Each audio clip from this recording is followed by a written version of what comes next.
Hello everybody and welcome along to our live coverage from the Porsche Endurance Cup. Good to have you, the Michelin 992 Endurance Cup here at Spa-Francorchamps. It's a typical Belgian afternoon and it's been a little bit foggy this morning. We've had a bit of dampness. There's a little bit of rain in the air. John Hindhaugh and Nick Damon in the booth for you for qualifying. Good evening, Nick. What a fabulous event this is. We're going to have over 300 Porsches here tomorrow from the Porsche Experience, from the local Porsche clubs, and probably a few more. You've brought a Porsche down as well. Bizarrely, I haven't. Nah, you see. No one would have got that on their bingo card, would they? Nick with a Porsche, John without one. Yes. So a fantastic Cayenne hybrid. Thank you very much to Porsche GB. I very much enjoyed my first proper hybrid experience. A little bit more convinced by the whole hybrid thing than I was before, but don't tell anyone else that because I've been rallying against it for the last 15 years. Yes, indeed. But yeah, I mean, this is a fabulous event. It is Creventic and it is Porsche. And it's a kind of a combination of two of the finest European race organisers, and I'm really looking forward to seeing the 12-hour race. I'm really looking forward to seeing this qualifying session as we because of the gloomy weather that we have now got a dry track and we aren't expecting any more rain. It's almost going to be like a night session towards the end, John. Yeah, and we do have a situation where later on we will have a night session, and at least one of the drivers has to qualify in the night session as we have some darkness running tomorrow. Nick and I in the booth for this one, down in the pit lane, rocking a new look. Let's head down to Joe Bradley and Diana Binks. Good evening, everybody. Welcome to Spa-Francorchamps, one of the most iconic circuits on the globe. And we're here for the 992 Endurance Cup, of course. We're about to go ahead with a qualifying session now. All of you viewers and listeners that are familiar with the 24 Series Creventic format of qualifying, it's pretty much the same.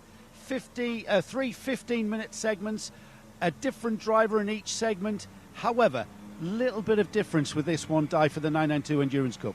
It is, as you said, the 3 qualifying sessions, 15 minutes each, 7 minutes break in between. The bronze driver has to go out for the first session, and each session they have to take on brand new sets of tyres. So slightly different strategy to play with there right at the very beginning. But we're down here in the pit lane, Joe, and I think Nick mentioned a minute ago that it was dry, but I can tell you guys the rain has started. The spits of rain are coming down here in the pit lane just before everyone gets underway to go out. So a maximised run on Michelin tyres here at Spa, maximised insofar as a brand new set allowed for every driver. However, no refuelling allowed during qualifying, so the car will go out heavy. The bronze driver will have the heaviest car on the new tyre. What that tyre is going to be, I don't know. It's already quite, well, it's miserly, isn't it? But it's going to wet the track, and that's going to cause problems straight off. Well, it's going to be one of those situations, isn't it? It's not wet, it's not raining properly, it's just spitting. And we know with this circuit, it can be dry at the back, but not here. So it'll be interesting to see what happens, certainly in this first qualifying piece. We'll try and keep our eyes on what cars go out on what tyres. But from my experience here at Spa, it'll be a very brave driver who goes out on slick rubber. I think it's going to be wet skies. And that changes the regulations as far as the tyres, because you can use as many wet tyres as you want, and that means a driver could come in and change the tyres within the sessions. The other regulation that you need to be aware of is that if there are only 2 drivers in a team, then the first and second sessions have to be completed by separate drivers, and any team with amateurs in has to have the amateur out first. That's part of the regulations, Nick. Yeah, I mean, it's kind of a reworking of the 3-part qualifying we've seen for the last couple of years in Creventic races, but you know, because everyone gets a fresh set of tyres, it makes it a little bit more easy to manage. But of course, they are sending the amateur drivers out first. Main reason for that, I think, John, is to have all the theoretically slowest drivers out in the first session, so you don't have traffic or tripping over each other with the faster guys going after that. That's why they've really moved on. And I'm pretty sure that, as I say, we're having this kind of ongoing argument between myself and the pit lane people about the rain. I'm watching tyres going on the cars. It's slicks. Everyone's putting slicks on the cars. Yeah. The track. We've just had a Porsche Benelux sprint Porsche race, and they were all on dries. So I think it's water in the air, but I don't think it's water in the track, or certainly not enough to engender a change away from the slicks, which we can get a bit of heat in them. We'll be absolutely fine with this level of mizzle, especially as we're not expecting rain. But this is Spa, so me saying not expecting rain almost guarantees a downpour.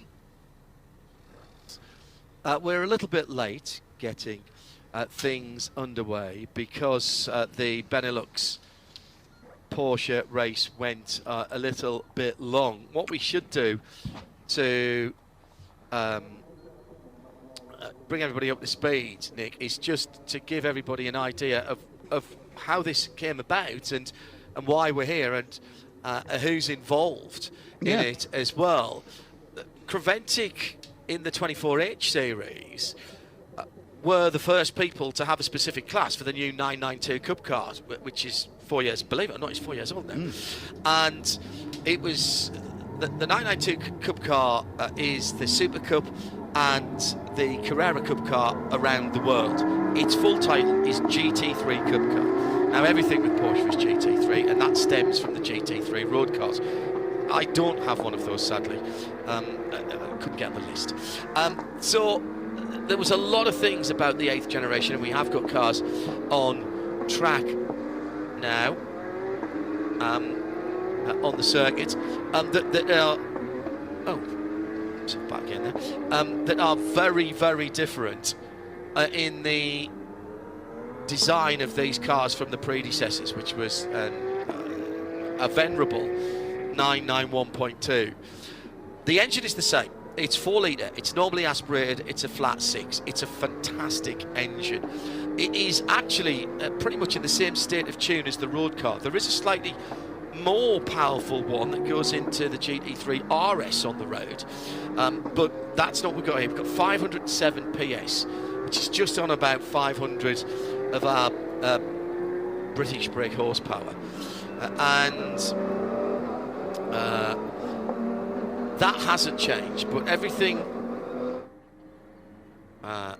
else of the car has to go along with the new model shape. Now, the 8th generation of the road car is the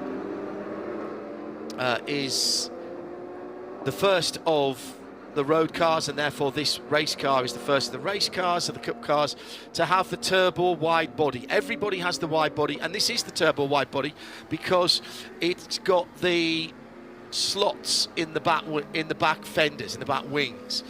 On the road car, that means for the first time you get staggered wheel sizes and wheel widths.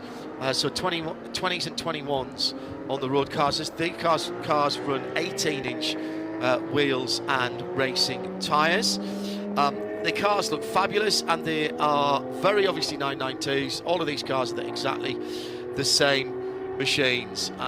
If you're a Porsche aficionado, you will recognise them by the lighting strip all the way down the back of the car underneath the ducktail. Also new for this generation of car was the swan neck on the back. Right, we'll have about 5 or 6 minutes before we get any meaningful times. Remember, this is a 3-stage qualifying one. Let's go to Joe Bradley in the pit lane. It's great to tell you this, guys. We've got a lot of new drivers that we are meeting for the first time this weekend in the 992 Cup, Endurance Cup, I should say. Therese Lalu, I've just met for the first time. She's down to drive the number 90. That's the MRS car. Therese, is this your first time at Spa? This is my first time in Spa. This is my first time racing in Europe, actually. So we're really, really excited to be out here. Where have you raced before, then? I race in the Sprint Challenge North America series, so I've done a lot of legendary tracks like Sebring and Watkins Glen, but first time at one of the big European boys. You've added a good one to that list, haven't you? I think Eau Rouge was maybe a bit, a bit of a jump, but we really enjoyed it, especially in the wet. Yeah, we're about to go into Eau Rouge in the dampness, aren't we? We're looking at the sky right now before qualifying. What's your thoughts? I'm hoping it'll stay drizzly and open up on us at night practice. I want to do Eau Rouge in the wet at night and just really get the full experience. Is that a tick a box kind of thing? I was really hoping to do Eau Rouge for the first time in the dry, but that was just not how it panned out, so I did it in the soaking wet on rain tires this morning, so let's do it at night. Yeah, and the forecast for the race is actually to be beautiful and sunny and hot, and so you are going to see Eau Rouge in the dry. You looking forward to that? Yeah, we might get one of the 30 sunny days here in Spa that I've heard so much about, so really hoping for some good conditions, but honestly, we're here for whatever the weather wants to bring us. I'm here for the whole experience. Yeah, I've been from the United States. You get a lot of weather over there. What's your thoughts about this qualifying session then, and considering the track conditions are going to be a bit tricky? I think Spa is so unique because it's so variable as you go across the course. Every single corner has a different climate. There's microclimates happening all over the track. There's dry areas. It's raining in one area. It's sunny in another. So really keeps you on your toes, pushes you as a driver. And that's really what we're here for, is for that development, that experience to, really maximize the experience that we get here. Yeah. So is endurance racing and sharing a car, is that a new experience for you this weekend? I have done the Western Endurance Championship. So I used to race Miatas, and I've done a lot of endurance racing in Miatas. We're also competing in the Porsche Endurance Challenge in North America. We got second place at Road America. We were leading COTA. We had a little drive time penalty incident that we won't talk about. But no, I love endurance racing. I'm not really as into the sprint racing. Honestly, I've been looking forward to this endurance racing all year because I love the camaraderie. I love the teamwork. And it's also just a great way to give back to all these mechanics who work so hard fielding us all year. Just really hoping to bring home some hardware for these kids. Big team effort. We love that too. When are you in the car? First, second or third? I will be third. So I'll be rounding it out, and then I will be in the middle stint tomorrow. Okay, well, we wish you very well. Rather you than me in those track conditions. But I'm, that's why you're the racing driver and I'm the commentator. Maybe we've got a right seat for you. If yeah, maybe. Thanks, Therese. Great to meet you as well. So nice to meet you. Pleasure to meet you. It's good to see that this event is bringing drivers from various Porsche championships around the world. The Porsche Sprint Challenge in the States. We've got the Porsche Sprint Challenge here this weekend. That is for current spec 992s. Also, there's a 991 class there. And there's a GT4 class there in the States. I'm sad to say we've got a red flag already at partway down the Kemmel Straight. And this was for a problem. His bonnet's up before he started. It's the. He's had a off. It's the 911, isn't it? I think he is. Yeah, he's had an off, and which is the Alpha motorhome car, and that's taken the front of the car out. And I think he was trying to trundle it back, but then the bonnet went up. Yeah. Effectively in the wind, and well, it's not the first person to have a problem up there, unfortunately, John. We've actually lost a car from the entry list today. The QMMF by HRT? No, it's the Baz Couten racing car. Right. They had a big accident this morning. It was Bart van Helden who went off in through turn 4, turn 5 at the top of the hill. Huge amount of damage to the car. They have shortened the length of that car by about a foot. Bart went to hospital, but I think he's been released. He is okay, but the car is unrepairable. They don't have a spare, so they are already packing up. So Baz Couten, the 25 car, not taking out. So prior to this slight issue we've seen from the 911, which had Kevin Wraith in the car at the time, we are looking at 28 starters, but as you've quite rightly said, the QMF by HRT still has a little bit of a question mark about it. QMMF,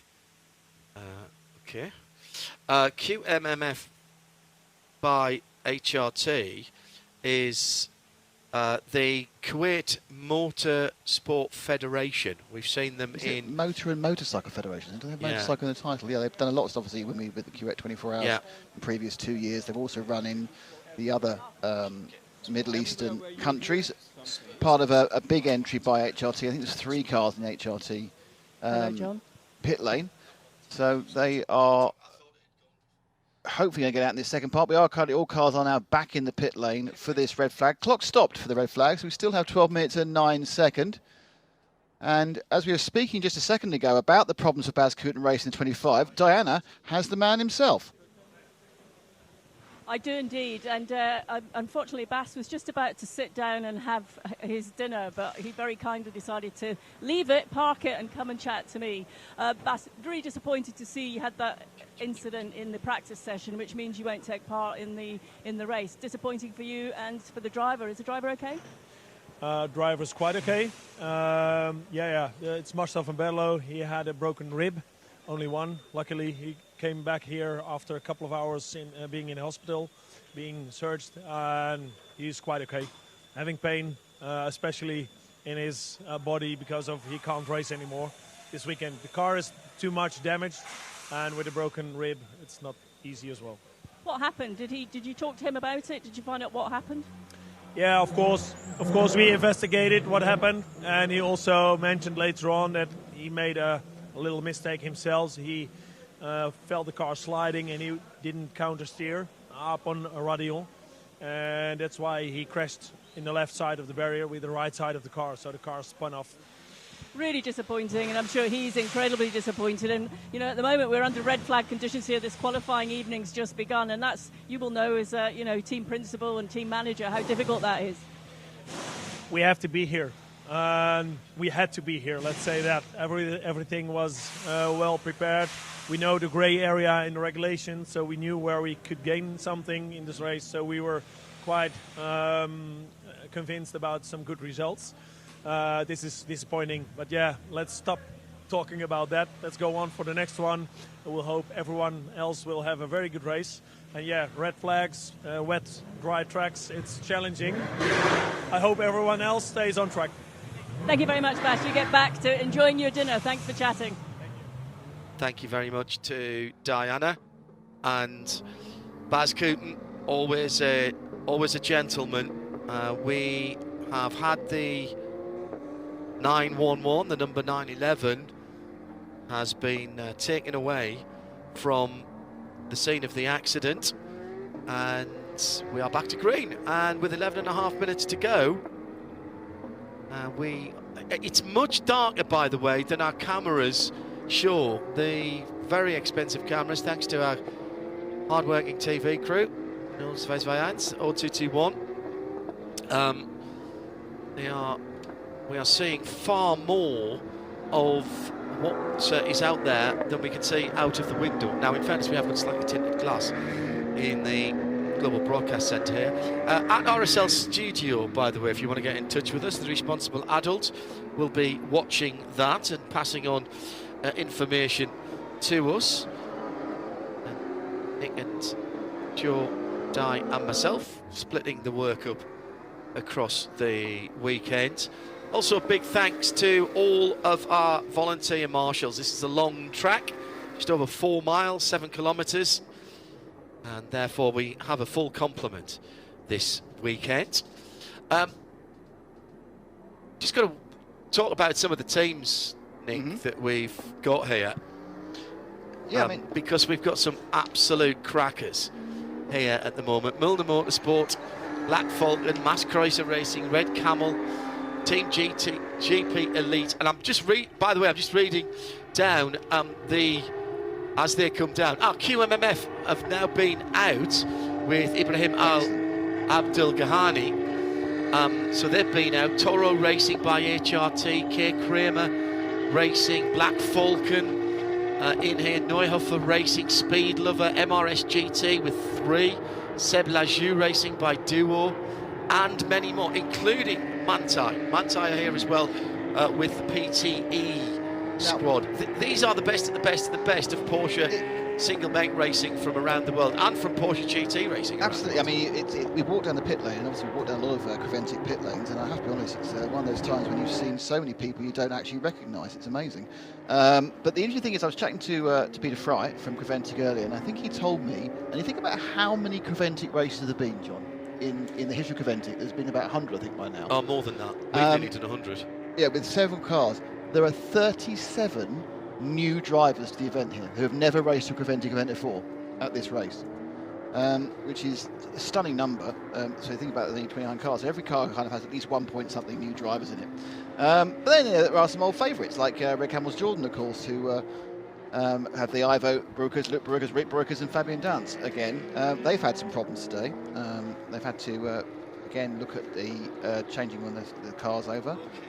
But it's interesting, really. I think people like Black Falcon are part of the team. Obviously, we've seen Black Falcon, of course, sporadically within the Creventic series. Obviously, famously, they've won a couple of times historically at the Dubai 24 Hours. This is with their Porsche Cup teams. It's really quite exciting to see so many new names, so many new people being inducted into the Creventic world. And then we are hoping quite soon to be getting the first time. They've all gone past the pits again, so they're now actually on timed laps. And the flashing sign, again, this constant argument between myself, the pit lane, and the scorers. It is officially wet qualifying, John. But yeah, and there we have the windscreen wiper. Most of them, despite being wet qualifying, most of them are still on slicks. So waiting for those first times to come in. We've already got some quite fast sector times because we've got Max Cruz Racing, Marcel Flug on the number 10, and that's interesting. I'm pretty certain he's driving a Carrera Cup car. It's a bit easier than before, isn't it? You just you haven't got to look at the chassis. Does it? Yeah, it's a Carrera Cup car, fantastic. So the fastest first sector is Felix Neuhofer, Neuhofer Rennsport. He's one of the pros. We've got 3 classes here: Pro, Pro-Am, and Am. We have 7 pros. We have 9 Pro-Ams, and we have 12 Am teams, and much as it is within Creventic, that's entirely based upon the ratings and the talents of the drivers. There's a maximum drive time of 3 hours at any one time once you get to the race, but there's no wait time, so you can get out the car for a lap, then get back in again. Yeah, absolutely. Literally, if you were under yellow, you could bring your super duper driver in, put somebody out for yellow, bring him back in again, and send him. Can't service the car under yellow, but you can't serve penalties. This is another rather big change from normal, quote unquote, normal Creventic. Somebody was trying to explain to me today, this is more normal than Creventic, which isn't normal. And I'd quite like to say that I think Creventic is a far more sensible way of going about things. They've adapted quite nicely some of the best of what they do. We don't have full course purple, so we won't have code 60, but we do have full course yellow, which effectively just becomes code 80. And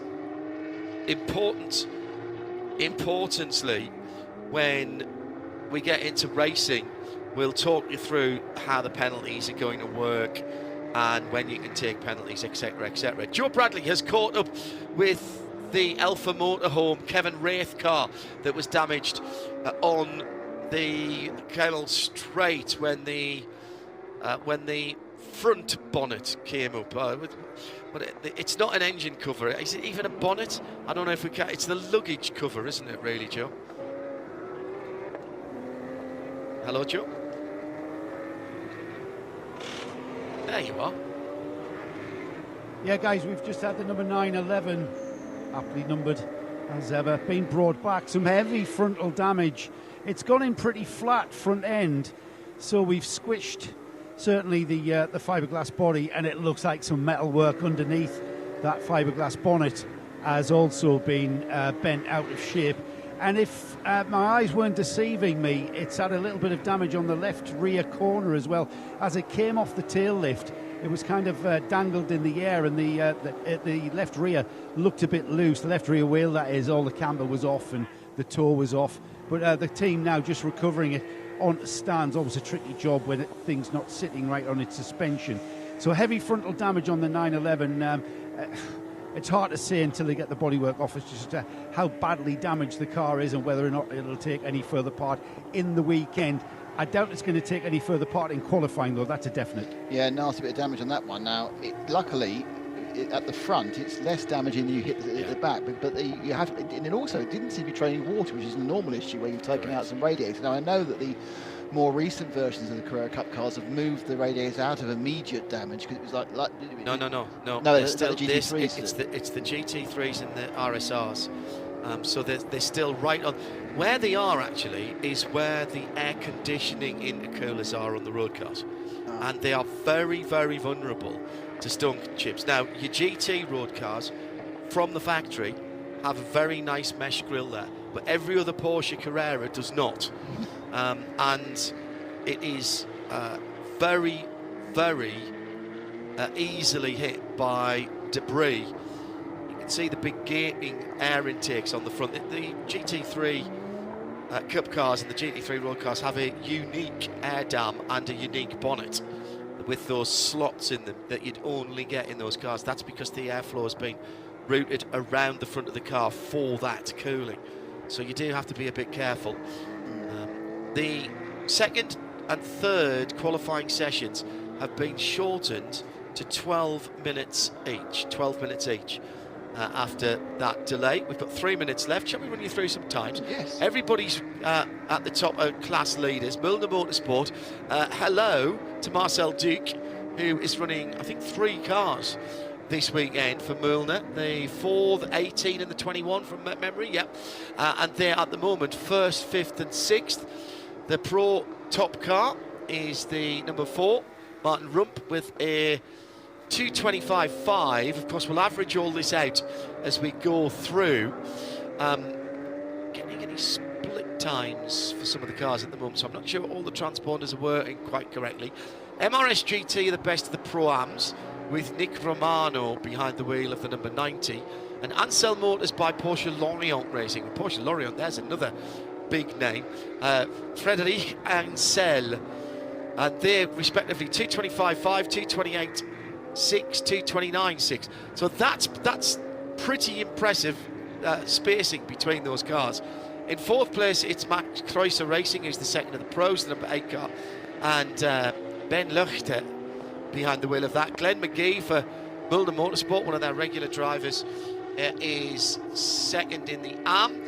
He's followed up by Jared Thomas. Now, Jared, if that's the Jared Thomas I think it is, he is normally in the States. Oh, no, it's not, because it's Anthony McIntosh behind the wheel of... Oh, hang on, we've got driver changes going on at the moment, which should not be happening in this session. So this is just the...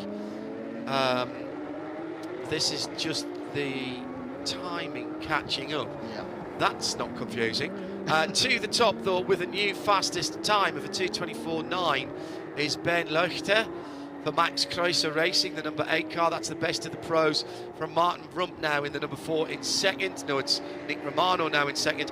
It's going to be last car across the line takes the best time, isn't it? Yeah, I think so. I mean, we've got a drying track, and my feeling is very much that there's a lot of time in this. You've currently got a situation where we've got Benjamin Lutley, say, taking the top speed at 2:24.9, but he's 6/10 faster than the next pro. And then you have Nick Romano in second, so it's going to get quicker and quicker and quicker. And they've only got a couple of extra laps. But yeah, I mean, we're going to get one more, and it's going to be very, very tight, because I think the track is actually drying out because it's being used. So the tyres, the dampness that went down is slightly coming off as one of the cars goes very, very wide. One of the cars, one of the Porsches.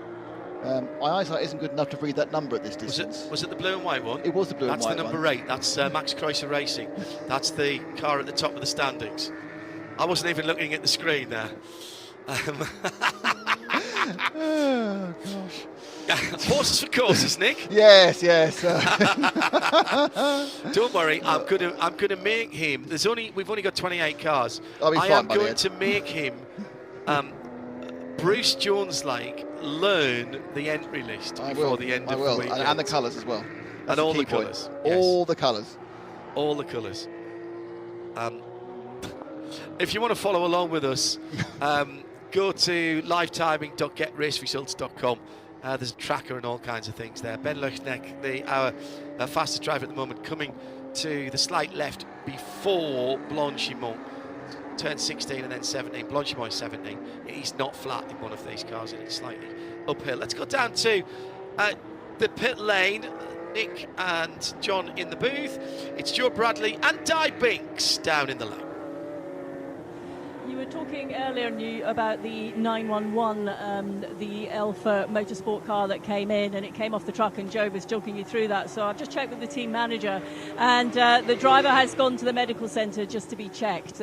He obviously had quite an impact there, but he's okay. But they've just taken him to the medical centre for a procedure. But you can see the team are working quite hard behind there. I was hoping to grab one of the other drivers, but they've, I'm afraid, disappeared at the back there, but they're still going to work away and do what they can, and they'll update us as to the status of the driver a little bit later.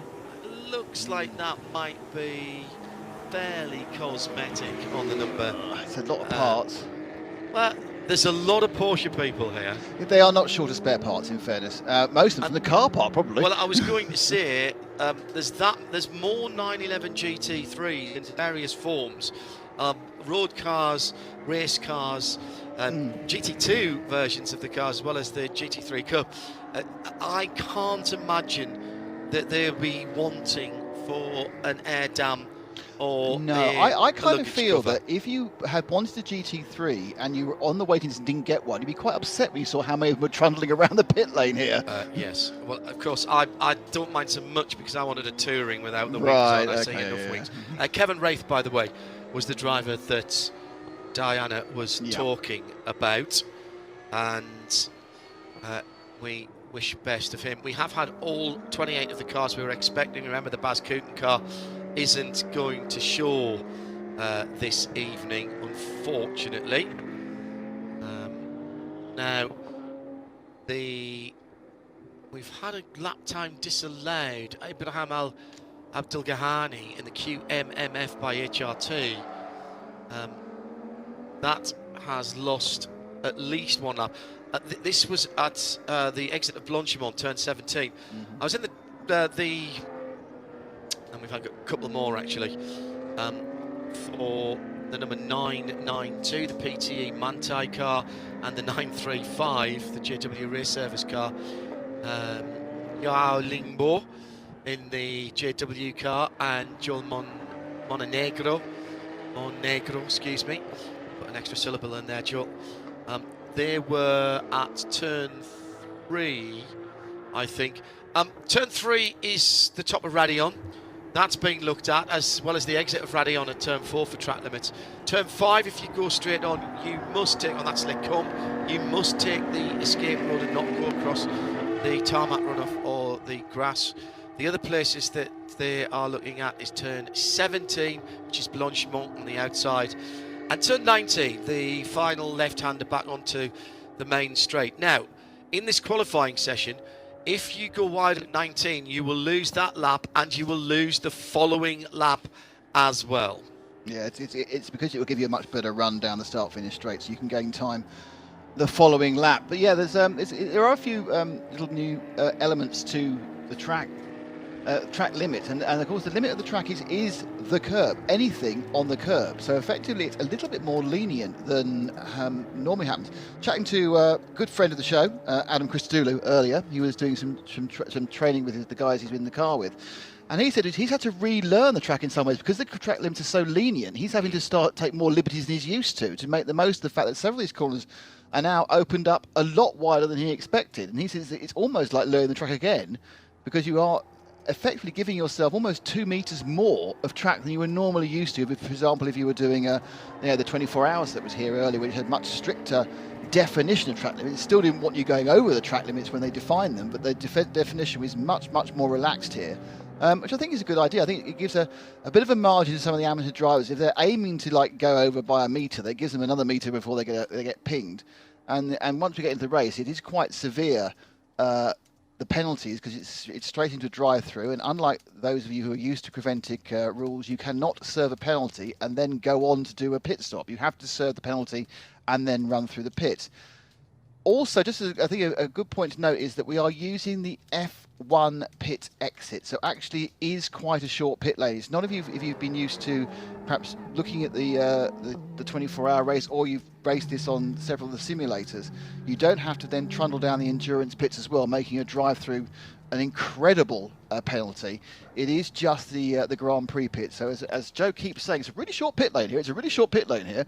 And so it isn't quite the penalty is, but you do have to come to pits each time, John, and you can't serve a penalty and then do any pit work. When he says it's a small pit lane, I think what he means is with only 29 cars, we haven't got a long spread of cars. Penalty box is at pit in. It's at pit 3. Another change this year, or in this race, is that the team do not regulate their own penalties. It will be done by an official with a stopwatch. And I think we've mentioned, Nick's just mentioned there, that you can't do it when the track is neutralised in any way, shape or form. And we'll talk more about penalties later. when we get round to a pretty early start tomorrow, because we're going right through the day, 9 till 9. And it's Martin Rump who had the fastest time, at 2 minutes 23.6 in the end. And he is quickest in Pro, backed up by Max Kreuzer Racing and Ben Lechter in second. Third in that class is the number 86, the Neuhofer Rennsport, Felix Neuhofer. The other two class leaders, MRS GT, third in the GC, Nick Romano, and Glenn McGee over from the over from the UK. Sorry, Glenn. From Michelin Motorsport is the best of the AM. Let's hear from our fastest driver. Martin Rump is with Joe Bradley.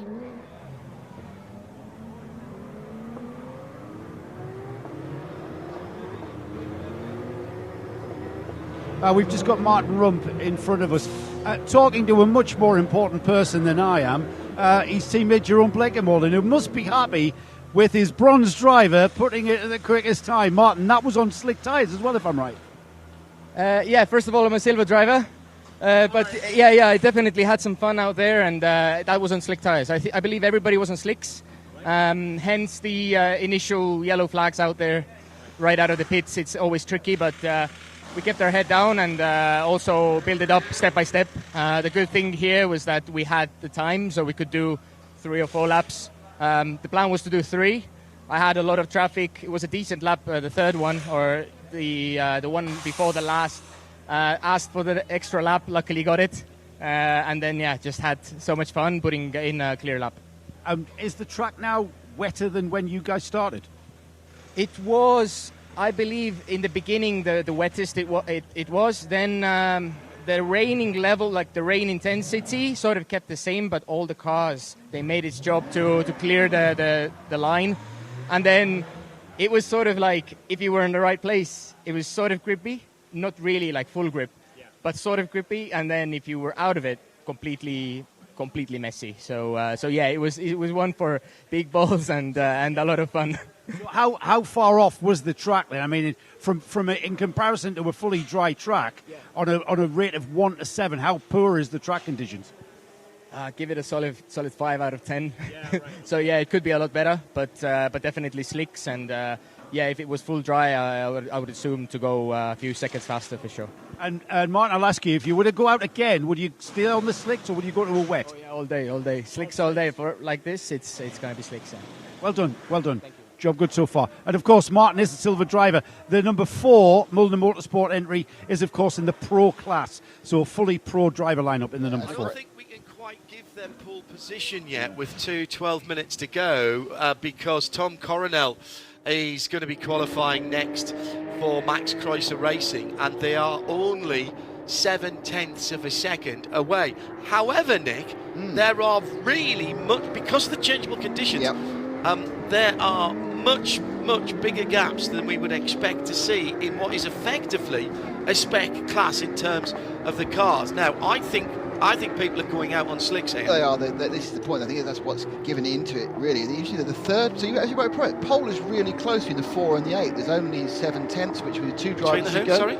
Between the 4 and the 8. Between the... Thank you.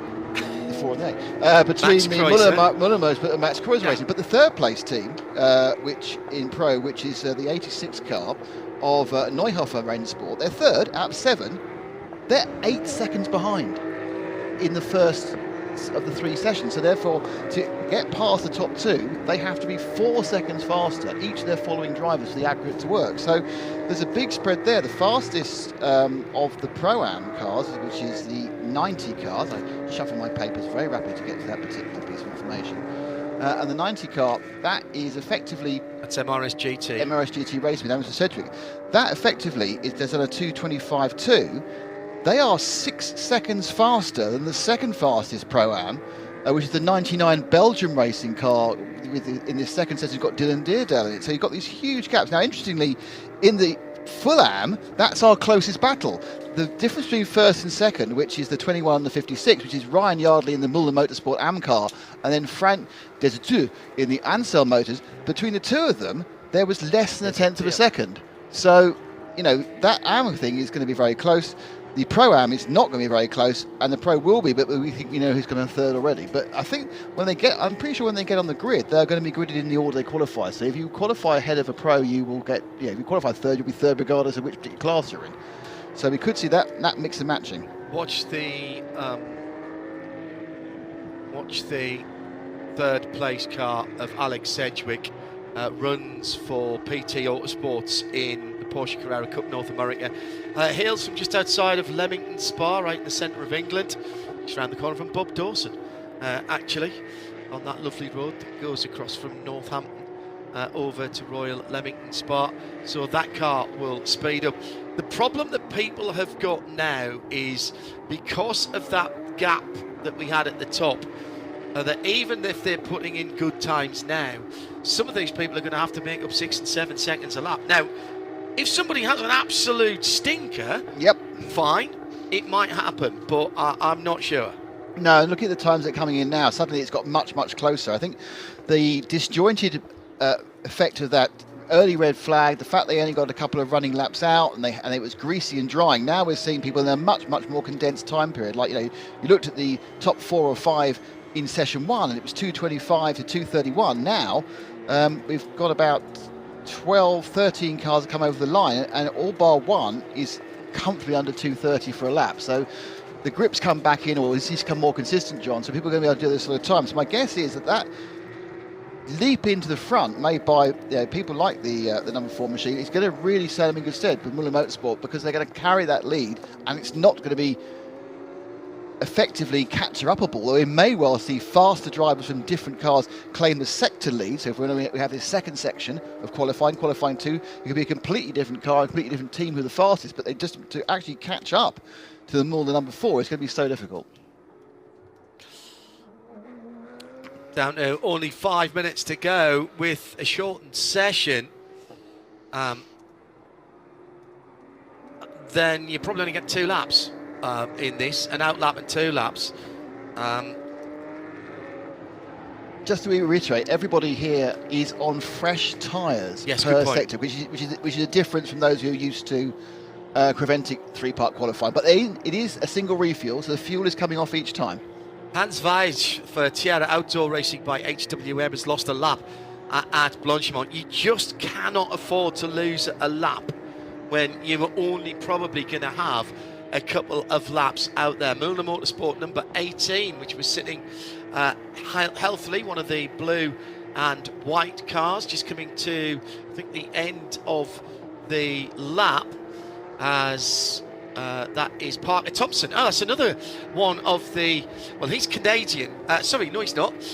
He is American, so he's come across from the US, won the Porsche Carrera Cup North America, couldn't take his spot in the Porsche Young Drivers because he was 2 weeks too old. And Ryan Yardley, another US Porsche Carrera Cup North America driver, he's over as well in the 21 car for Muller Motorsport. They're getting up to speed now as we get towards the last 4 minutes. Yeah, laps in. Your own Bleekemolen, there's a surprise. In the number 4, this is a bit unfair sides now, isn't it, for Muller Motorsport, the number 4. They've leapt out in that lead with that really fast qualifying 1, and now they put your own Bleekemolen in the car.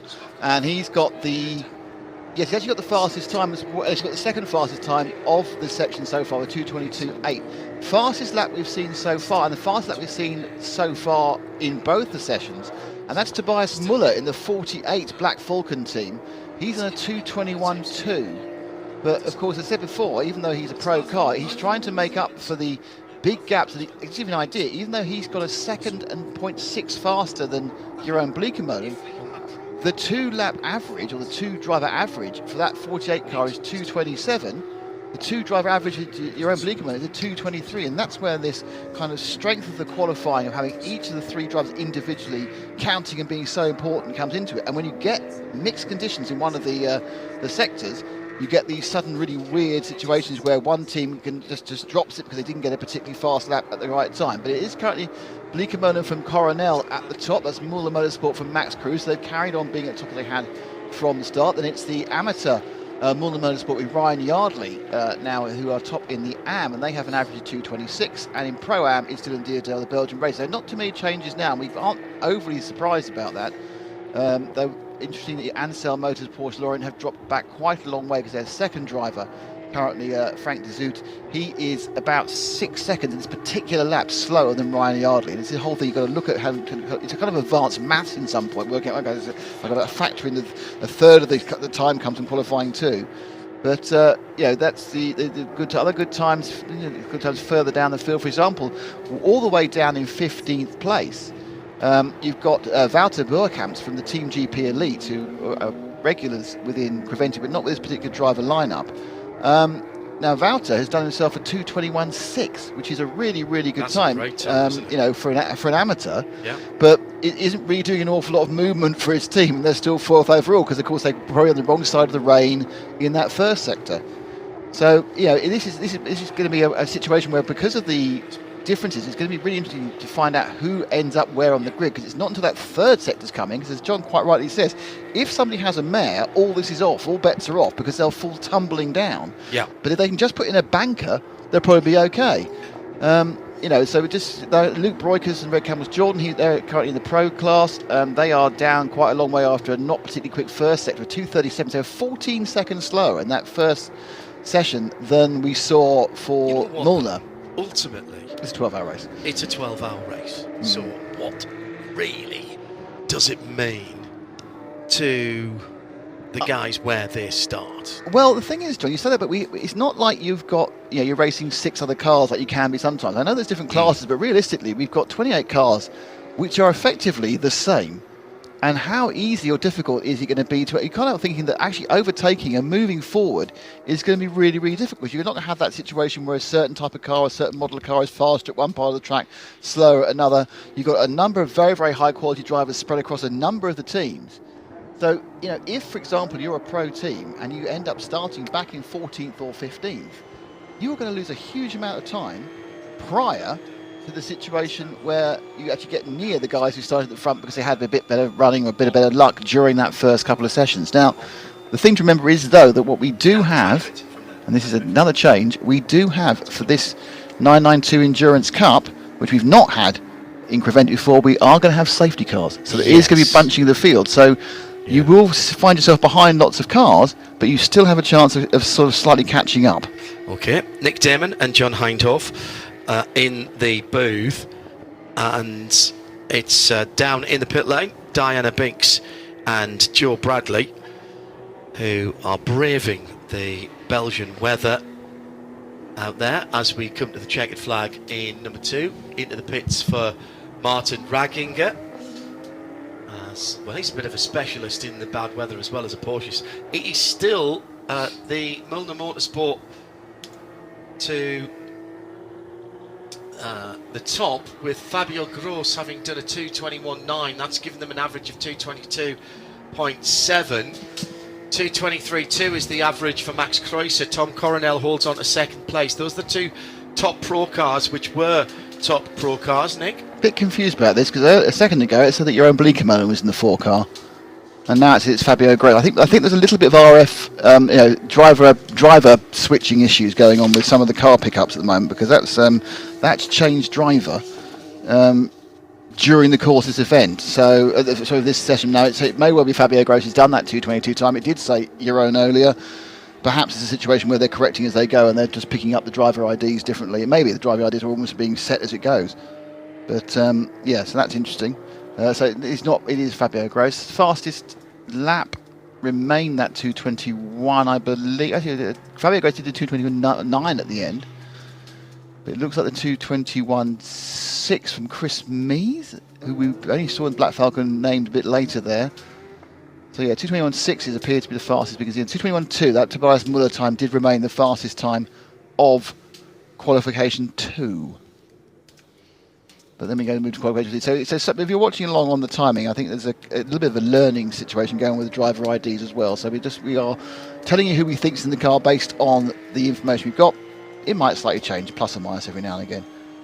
So track continues to dry. It's going to continue to cool as well, of course, because let's nip down to the pit lane and to Joe. Now, we should say that it's Joe and Di in the pits. See if we can get a word with one of the other class leaders, MRS GT, or the number 21 Michelin Motorsport. Ryan Yardley in the ARM car has moved up to, or has held that car in fourth. So the top four remain in exactly the same order. Number 4 Michelin from number 8 Max Cruiser from number 90 MRS GT. And the 21 Michelin is the best of the ARMs, with the MRS GT number 90 best. The Pro-Ams, who have we got down there? Is it Joe or Di? It is myself. It is Thank Di. you, love. Yeah, we're just at the other end of the pit lane, actually, at the moment, John, as we are waiting. We were just going to have a quick chat with Tom Coronel, who is on his way in. He's not actually come in yet. They're just waiting to make that driver change. So it's a bit busy in this pit lane for this one, so we're just making sure that we weave our way up as much as we can. But I think I'll come back to you in a few seconds when I actually get one of the drivers or get Tom out of the car. Always a very busy period in a Creventic race, and now of course a Porsche race, when you're going through these changes in between these 2 sections or 3 sections of qualifying. Only a few minutes. I think it's kind of even more speedy because you have to get a tyre change and you don't normally have to do, and more importantly we only have a 12-minute session in a very long track, John, so it is a little more urgency to get those cars around and at the front of the queue to get out and maximise those 12 minutes, which will be starting in about 3 minutes.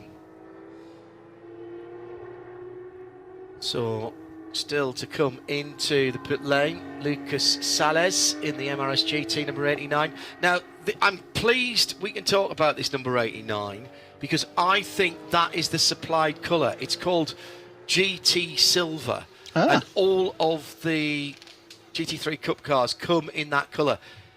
In the day, it would have been Carrera White, Racing White, that all Porsche race cars came in, which of course led to Paul Truswell, who is here. He is, and looking very well. He looked very well indeed, and he was absolutely in his pomp when I spoke to him after the team managers meeting today.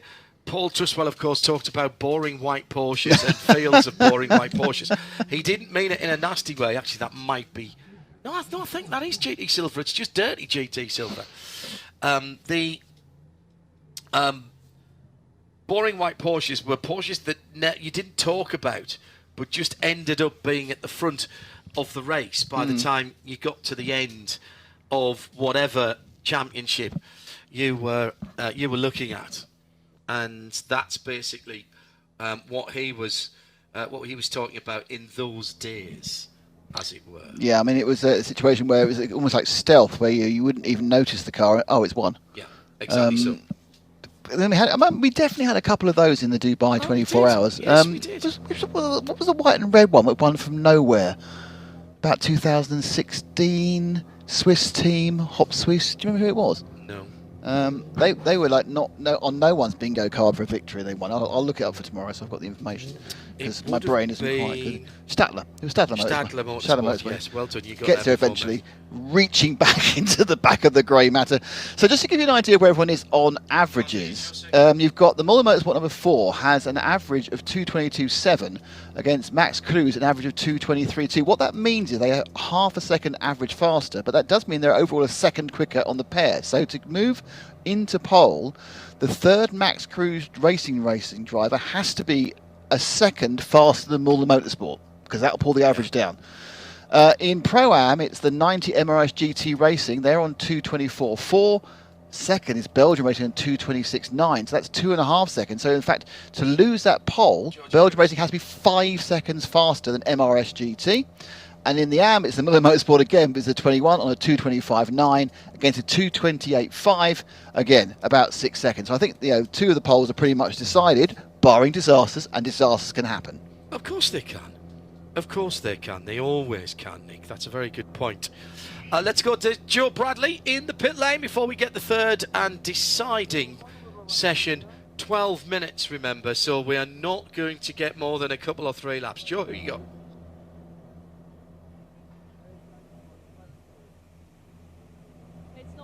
It's not Joe, it's Diana again.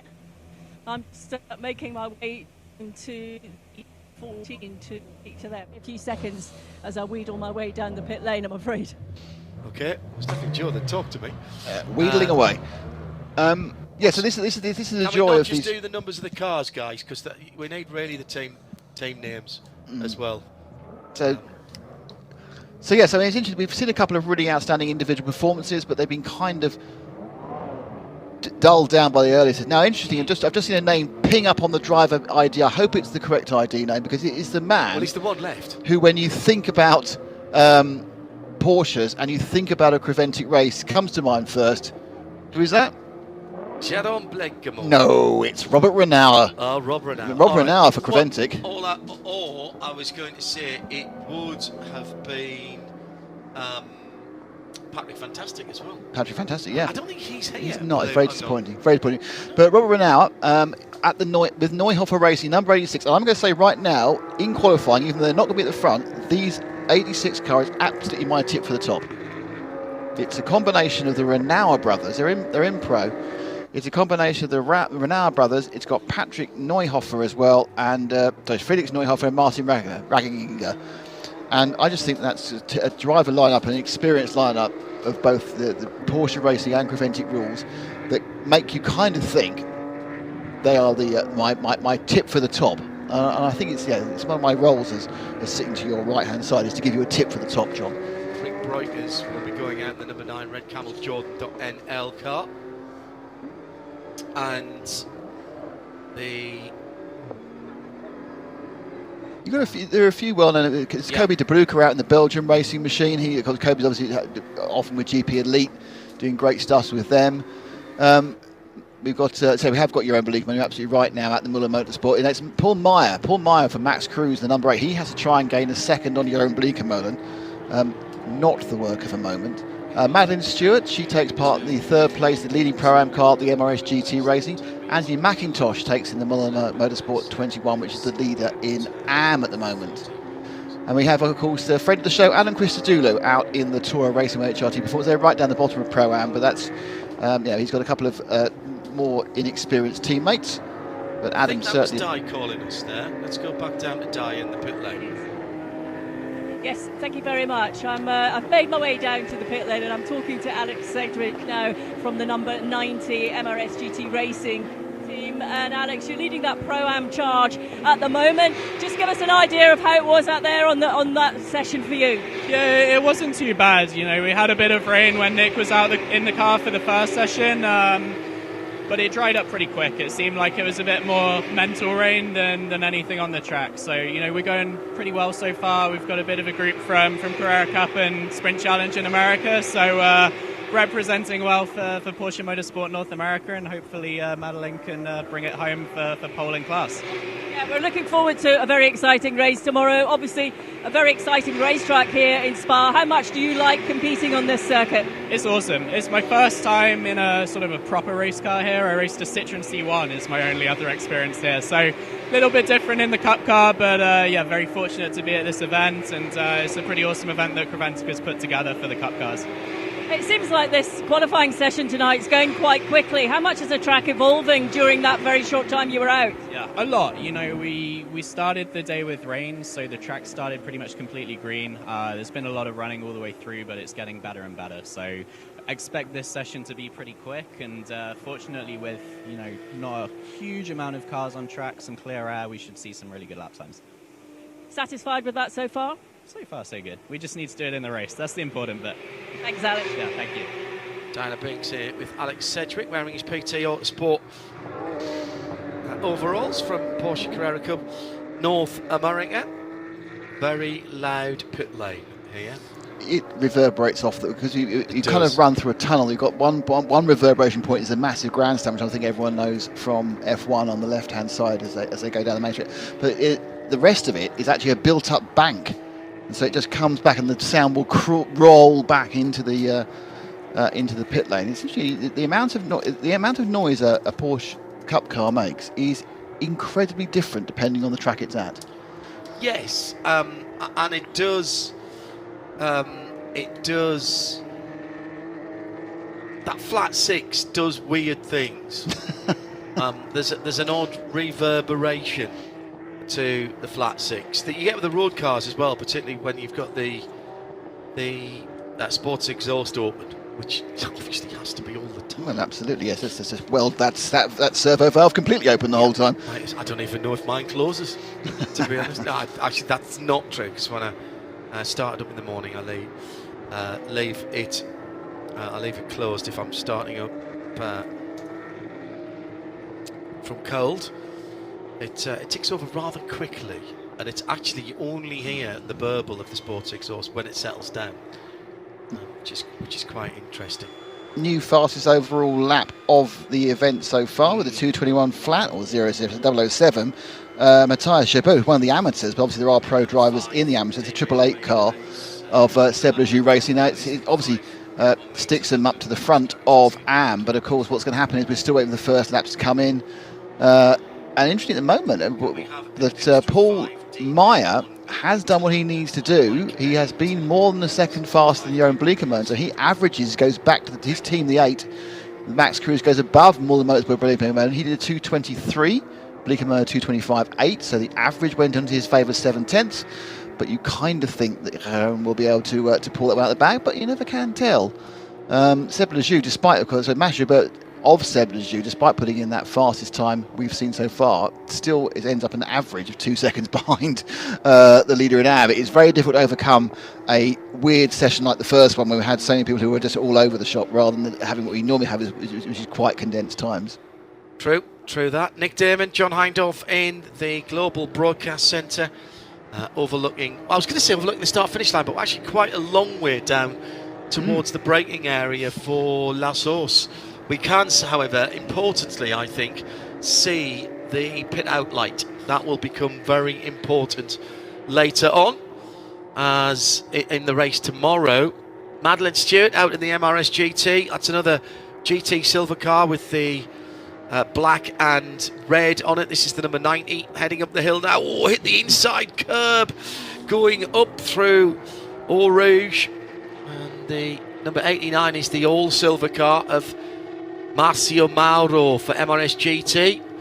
They are sitting 8th and 9th in the AM class, the 88 and 89 and 22nd and 23rd overall. Early leader, still the leader, Paul Meyer for Max Kreuzer Racing. The gap between first and second is 1.2 seconds he's on the pulled that average. one right out the bag, because he's now done a 2:21.2. Yeah. And I think that's good on Paul now. Well, no, because it's Bleekemolen's. I never say this. Bleekemolen's lack of pace at the moment, which is causing a slight problem. He's actually just done himself a 2:23, which means the split is only 3/10. But it's Bleekemolen who needs to put a time in a little bit closer to what we would expect. An absolute firecracker of a lap from Matthias Javout from Seb Lejeune Racing again. 2:19.7. I don't think I've seen any. We haven't got another 2:20. There's a 2:20.2 from Gabriel Piana in Black Falcon, but 2:19, John. That's really quick in these conditions. Matthias Jaubert in the Seb Lejeune Racing by. Do you know anything about him from your experience of Porsches? I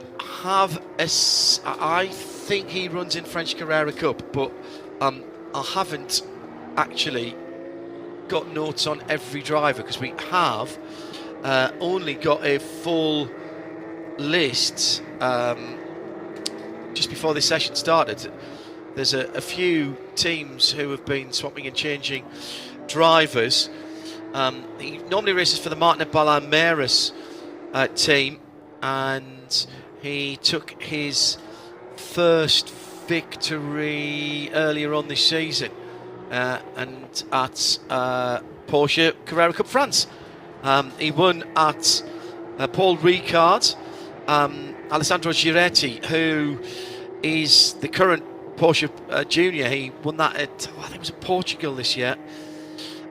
He drives a Schumacher CLRT, and they have been the team to beat in French Carrera Cup this year.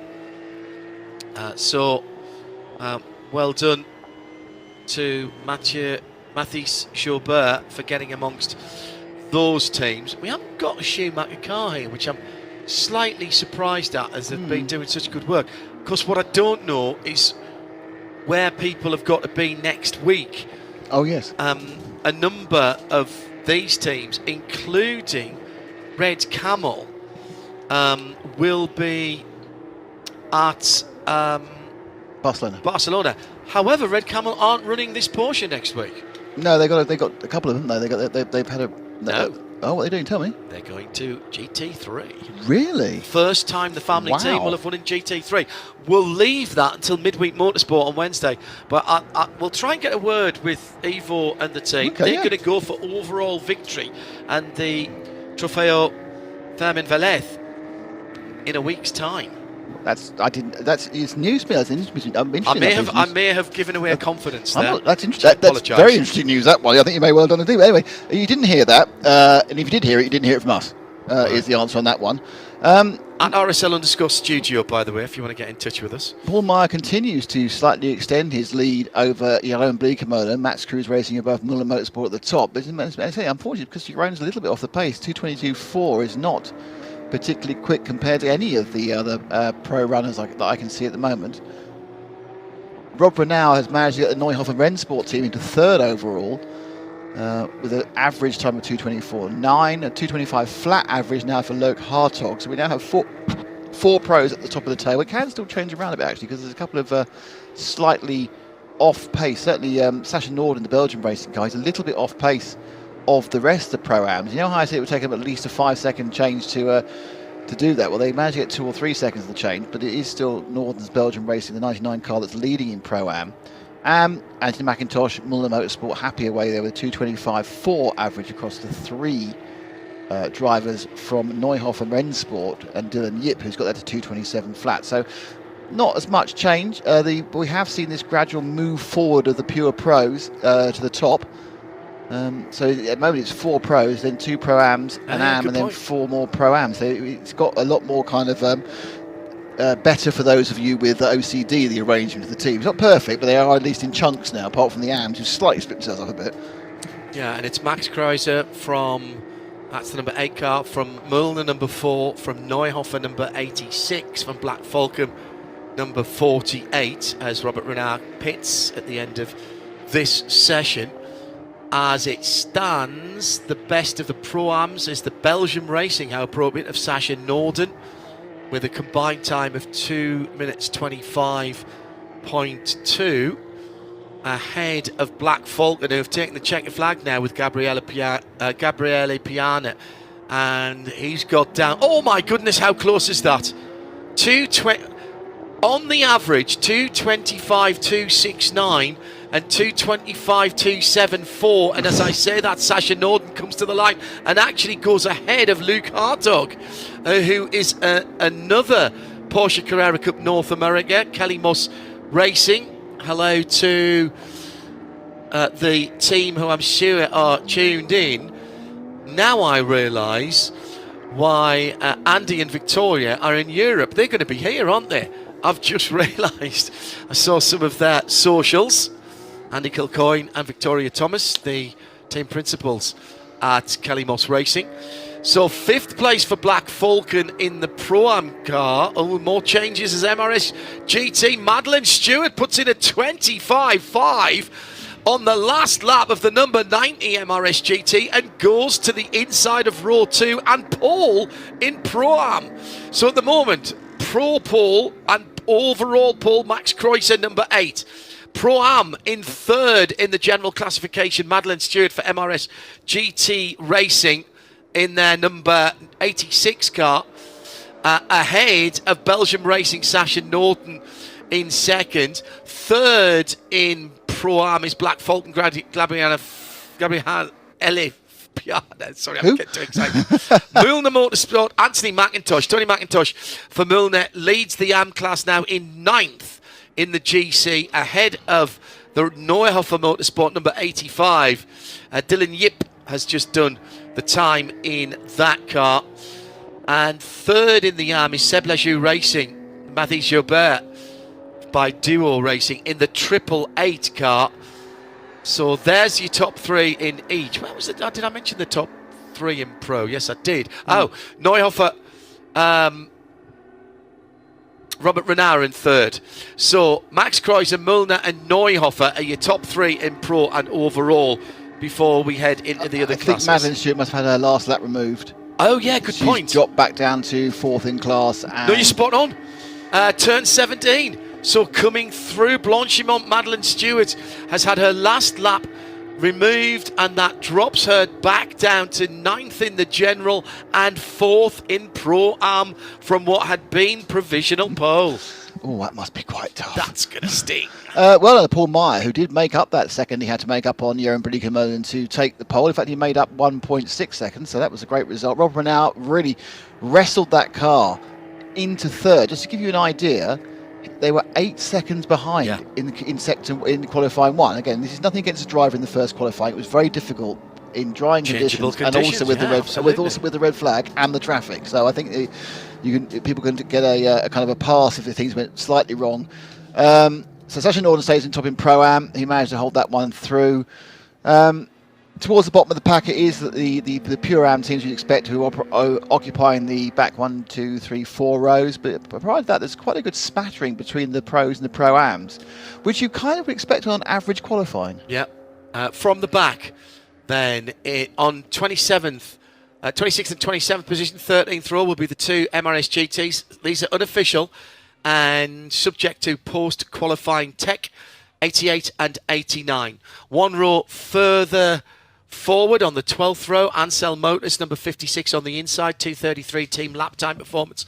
Tom Murrell on the outside, another US refugee coming over. Heavens above. On row 11, Jukka Honkavore and Peter Munich in respectively Team GP Elites number 12 and the number 36 K Kramer Racing. On the 10th row, Speed Lover on the inside for Kurt Henson. And Jukka Honkavore on the outside. It was Peter Munich and Carsten Kramer on the 11th row. On the 9th row is Julian Hanses and Luke Asian. They did the last section, so that'll be 31Q MF by HRT and JW Race Service in the 935.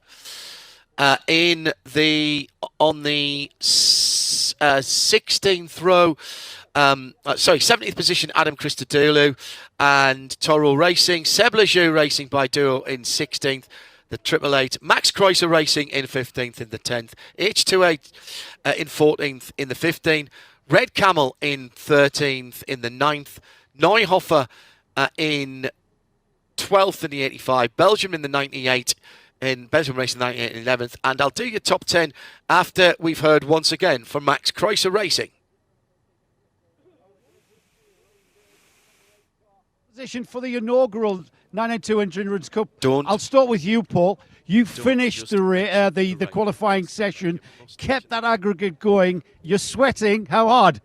Yeah, it was hard. We were on fire the whole practice. I think we took the right decision in Q1 to take the risk and go on slicks, and that worked out throughout Q2 and Q3, of course. And I just wanted to draw within the lines on my last 2 laps. No, don't take any risk on track limits.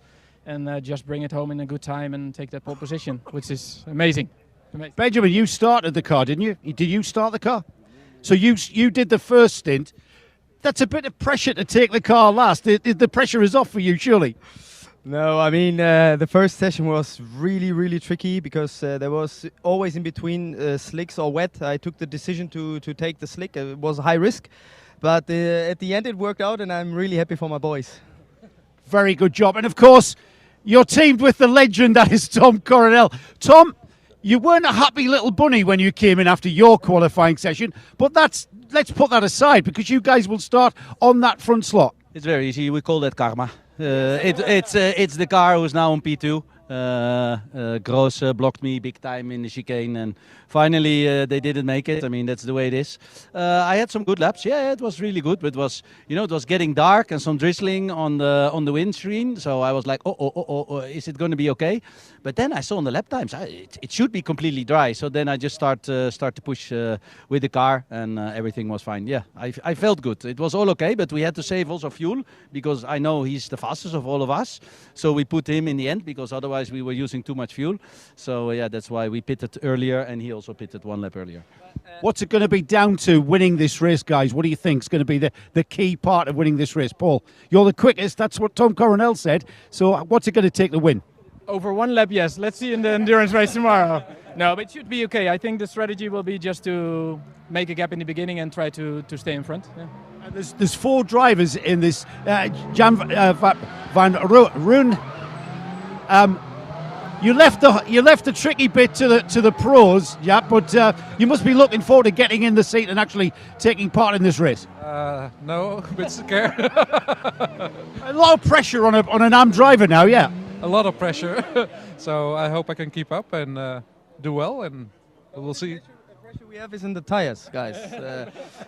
First, I really have to say thanks to the whole team because they built up a new car for that race.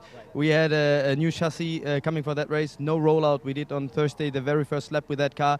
So amazing job by these guys. So I really congratulate and hey, big thank you for those guys. Thanks.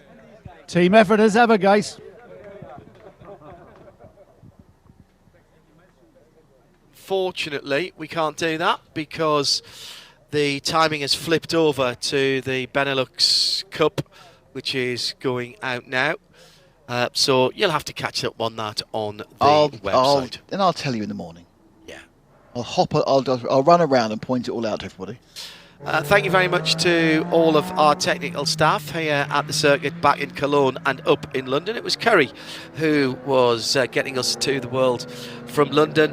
Thanks to Marvin and the team on audio and engineering at Cologne, and everybody here at trackside as well. Joe Bradley and Dinah Binks were in the pit lane. Nick Damon joined me. John Hindhoff in the booth. The responsible adult, well, was everywhere as normal.